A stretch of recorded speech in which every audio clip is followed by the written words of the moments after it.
মিয়ানমারে দিন দিন জান্তা বাহিনীর দমন পীড়ন নীতি বাড়ছে। চলতি সপ্তাহে দাওয়ে উপশহরে ওয়েথে, পাকাহেত, ওয়াইদি সহ বিভিন্ন গ্রামে বিমান হামলা চালায় তারা। এতে বেশ কয়েকজন বেসামরিক নাগরিক হতাহতের ঘটনা ঘটেছে। আতঙ্কে ঘরবাড়ি ছেড়ে পালিয়েছে বহু মানুষ।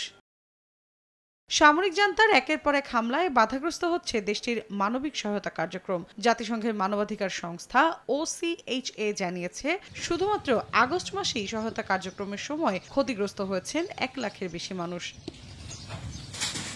এ অবস্থায় জাতিসংঘ মহাসচিবকে পাঠানো এক চিঠিতে মিয়ানমারের স্থায়ী প্রতিনিধি কিয়াও মতুন তুলে ধরেছেন দেশটির ভয়াবহ মানবিক ও মানবাধিকার সংকট। তিনি জানান, 2021 সালের ফেব্রুয়ারিতে অভ্যুত্থানের পর থেকে এখন পর্যন্ত 7,265 জনকে হত্যা করেছে সামরিক জান্তা। প্রায় 29,000 মানুষ আটক ও নির্যাতনের শিকার, আর বাস্তুচ্যুত হয়েছে 35 লাখ মানুষ।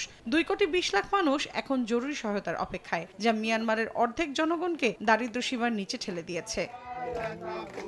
এরই মধ্যে চীন অঙ্গরাজ্যে বাস্তুচ্যুত মানুষদের সামরিক সরকারের আসন্ন নির্বাচনে ভোট দিতে চাপ দিচ্ছে জান্তা। চলমান সংঘাতের মধ্যেই এই নির্বাচনকে বৈধতা দেওয়ার চেষ্টা করছে সেনাশাসিত প্রশাসন। তবে একে প্রত্যাখ্যান করেছে স্থানীয় প্রতিরোধ শক্তি এবং রাজনৈতিক সংগঠনগুলো।